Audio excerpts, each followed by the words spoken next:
Hello, Paimon. Hello, traveler.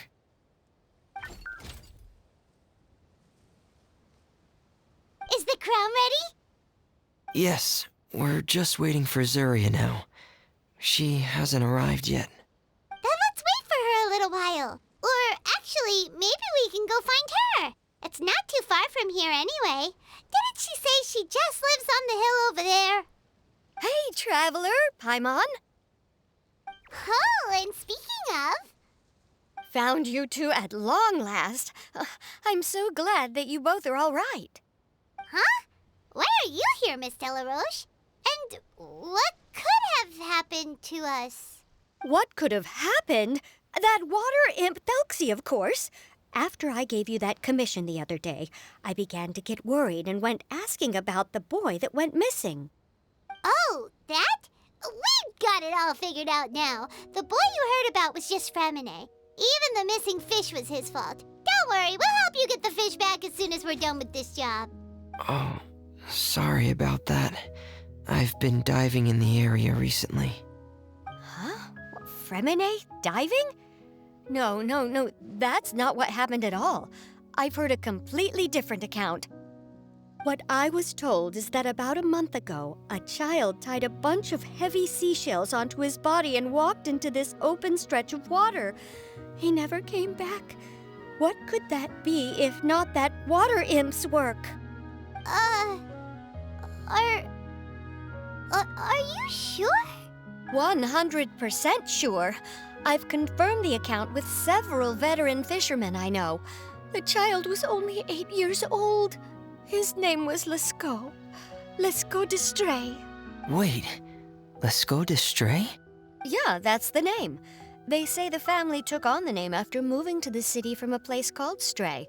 Anyway, his mother is a pretty famous art dealer, while his father passed away from an accident many years ago. Well, naturally, his mother was devastated by the incident and fell terribly ill. It's said that she left the court of Fontaine, and no one knows where she's gone. It can't be, right? Lescaut d'Estray? Zuria d'Estray? It must be some sort of a coincidence? I'm sorry, miss. We've got to go check on something right now. Oh, I see. Well, you go on ahead. I just came to make sure that you're both all right. I'll head back then. Please remember to take care.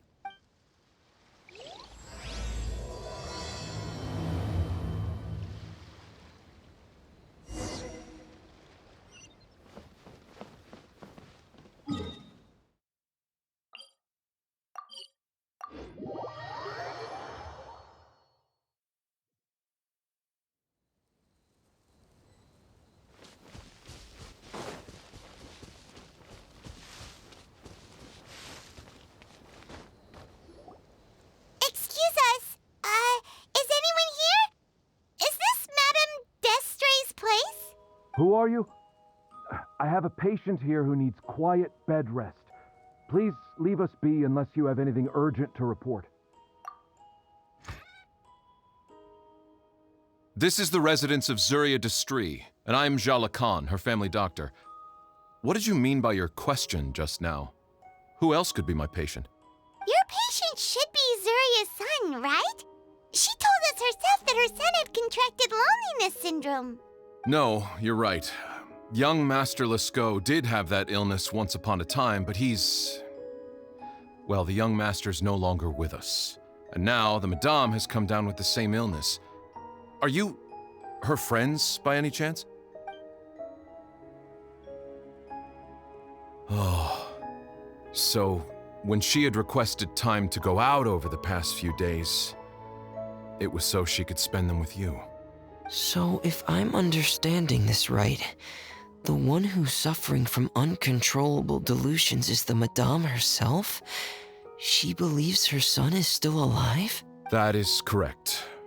When the young master disappeared, she was organizing an art exhibit that she had specifically prepared for him. But since she had to leave the house, she was unable to see her son one last time. That might have been the trigger for her regret. Or perhaps the family's fall into loneliness and grief was inevitable as soon as the old master passed away. First the son, and then the mother. But how could that be? She really looked like she had a handle on everything. Her smile was so lovely, and she even told us to stay optimistic. But you're saying she... Those actions are proof that she can no longer differentiate between fantasy and reality. Then all the other things that she told us about her son, were those fake too? No, those were all real. Although they were all things that happened before the young master left us for good. Madame's time has just never moved forward since his passing. I see. So after her son left, she created a fantasy world where her son was still with her. She was looking for a way to cure his illness when she ran into us. She has been in a good mood the past few days, even humming a song when she returned from her stroll. She even began discussing with me the idea of using deliberate guidance to ease the illness. It was all going well, until last night. She spent a whole night staring at the shell the young master left behind, and the words that he had inscribed onto it. Then she broke down once more. I prescribed some sedatives, and she's currently resting.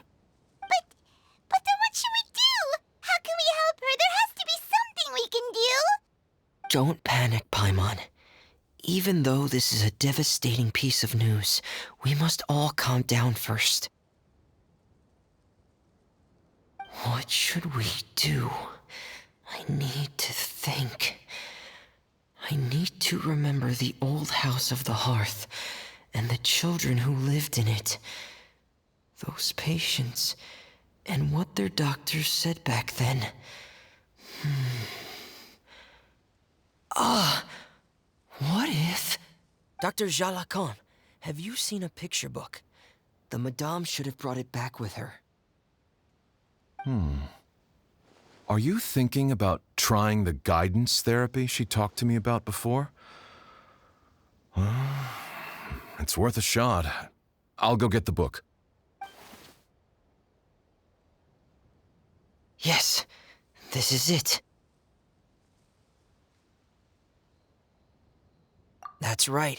If what Dr. Jalacan said was true, the past few days have been very helpful to Zuria, so we should complete this journey. We need to show her that her child has found a happy ending in the world of her dreams.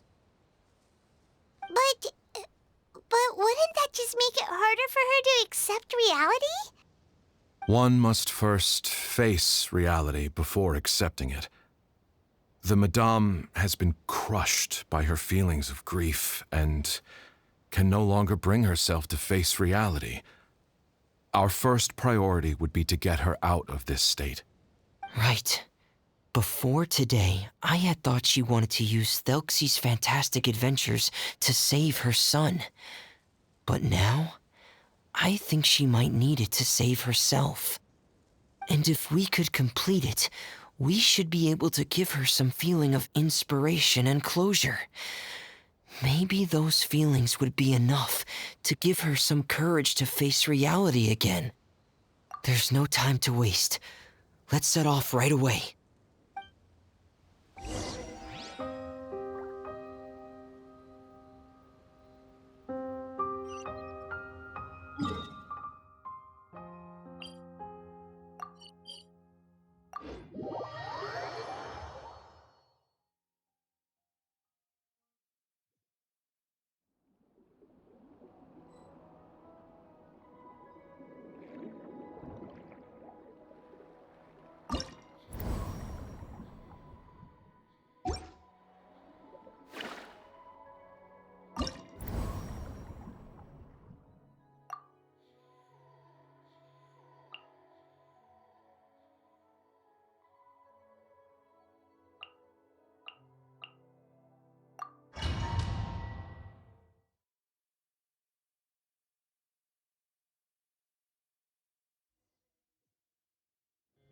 We're here again.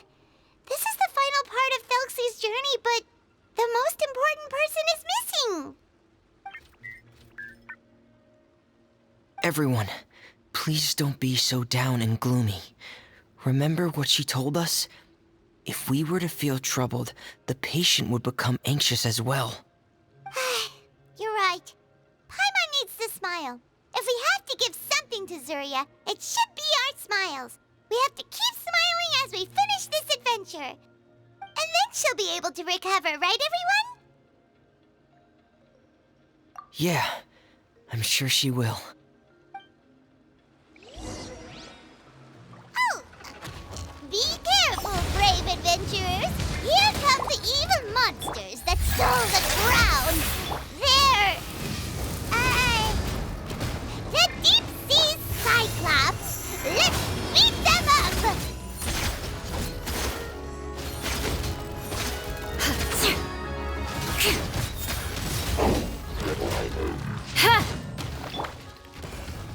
Everybody stand back! Watch out, everyone!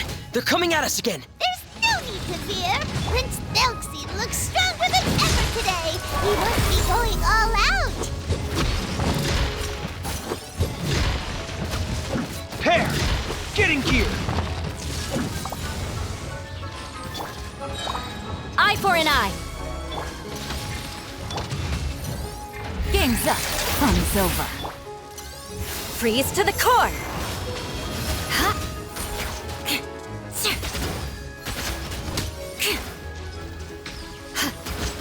I condemn you! Oh, this is the final enemy, right? We'll reclaim the crown for you now, Your Highness! Teamwork is dreamwork! Dead reckoning! Frost is coming! Get in gear! Pair! Ha! Get in gear! Frost is coming! Rack and ruin!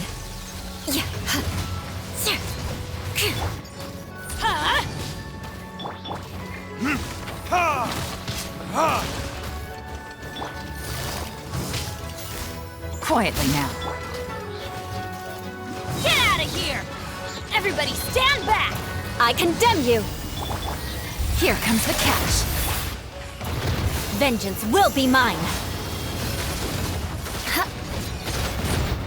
Eye for an eye! More speed!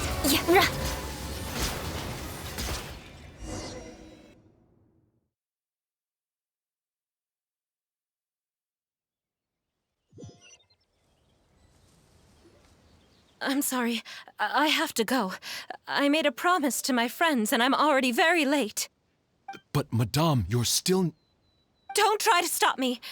Today's the most important day for treating Thelxie. We'll use the guidance method. Didn't you also say that you think it'd work? I'm not trying to stop you, Madame. It's just... Could you tell me the name of your child? Dr. Jalacan, how can you forget the name of your own patient? His name is Thelxie. He's the prince of the kingdom of water imps. We will go today to reclaim his crown and attend his coronation ceremony. I see. Madame, please rest assured, everything is still on schedule. Your friends have already departed to find... Wait, look. They've already returned. Zuria! Zuria! We've retrieved the crown! Paimon, everyone, have you really? Yes, but the coronation ceremony still hasn't taken place, because we felt like you should be the one to preside over it. Wonderful, how wonderful! Thelxie, my child, are you hearing this? Everything you lost will now come back to you, and soon, very soon, you will never be lonely again. And the last page of the picture book. It's still waiting for you to illustrate in color. Right, the picture book. But I don't know what I should put on the last page. Don't worry, Thelxie and his friends all know what should go on it. Get ready, Zuria. We'll describe everything for you. Okay.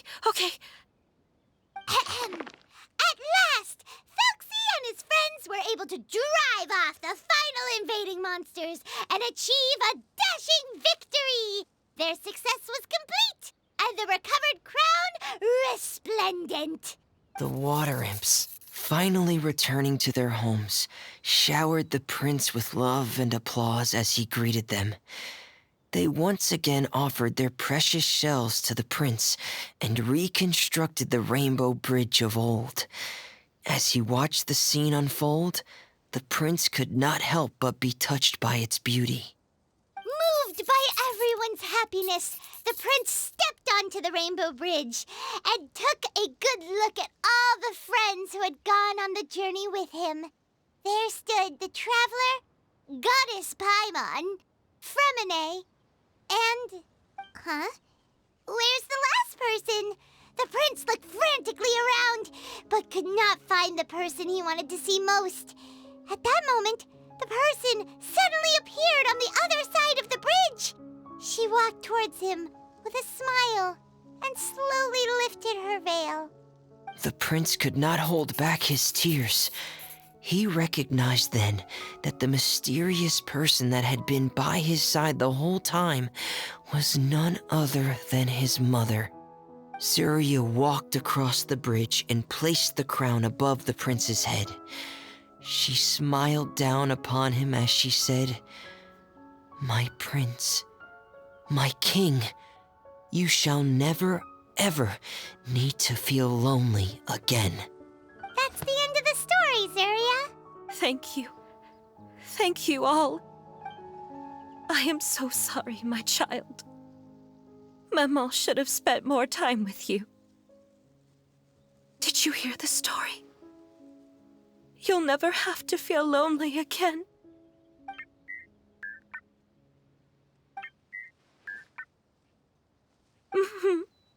Maman loves you too.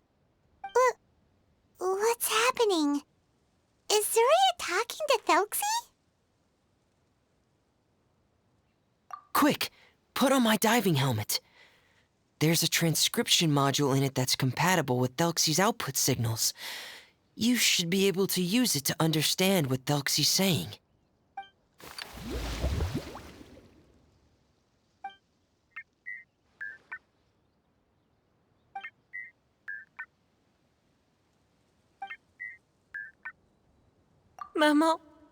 Maman loves you too.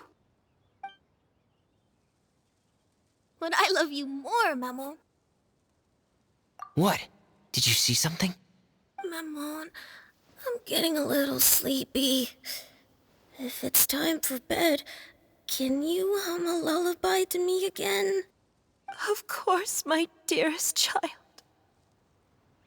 As long as you want to hear it, Maman will always hum for you.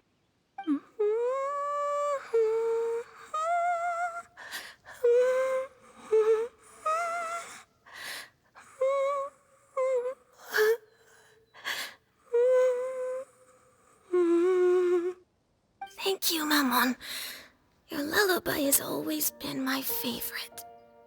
Now that I've heard it, I can return to my dream and to the kingdom of water imps in peace.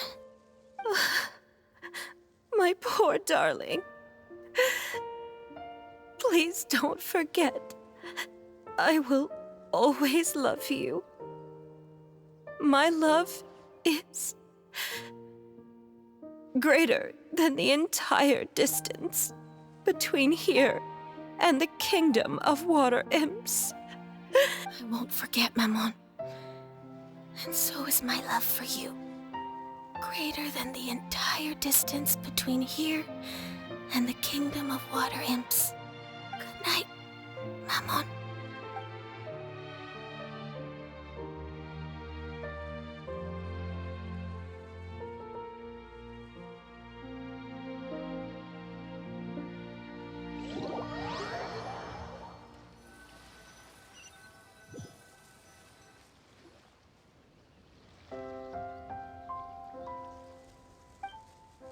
Traveler, Paimon, you're... Freminet! Why did you call us in such a hurry? Did you hear something from Zuria? Oh, if it's not good news, Paimon doesn't want to hear it. Don't worry, it's definitely great news. The Madame came here for a visit just now with her doctor. Color has returned to her cheeks, and she sounded full of energy as well. She said she'd like to return to the court to continue hosting the art exhibit. But this time, she'll work with her doctor to exhibit some picture books related to the illness. Of course, Thelxie's fantastic adventures and the guidance therapy will be included in the exhibit as well. She'd like to use her experience to help others. That's wonderful! So it wasn't bad news after all. Mm-hmm. Here, please take this picture book with you. The Madame wanted you to have it. If at some point in the future you were to run into someone with similar troubles, she hopes the book would be of use to you. But this is her son's story, right? Is it really okay to give the book to us? Don't worry, it's just a copy. She still has the original. It's extremely important to her. Alright, then there's no problem. It feels good knowing we've contributed to something important. Paimon definitely didn't expect the fantasy adventure to be so useful. Paimon was a little worried about how everything would turn out. After all, fantasy is just fantasy. Paimon, do you know what the Madame said? She said that at the moment when she placed the crown on Thelxie's head, she felt like she really saw something beautiful. Her child had returned, and he told her that he loved her. She also said that was when she was finally able to bid farewell to her son. She felt like at that moment, she was healed by some mystical power, and she was filled with courage from head to toe. Oh, really? But could that just be another part of her fantasy? Perhaps. But if fantasy is just fantasy, and the fantasy world is not real, then how could it still grant us these powers that we can continue to use in the real world? But what else could it be? A descent of the fairy tale world into the real world. At that time, the wondrous fairy tale temporarily became reality and influenced real things in our world. That has to be what happened. You saw it too, didn't you? But that can't be what happened, right? There's just no way. Wouldn't it be like a miracle if that really happened? Yes, I suppose that would be a miracle. I hope that everyone who's found themselves in a dark place would be able to see something beautiful and experience a miracle for themselves.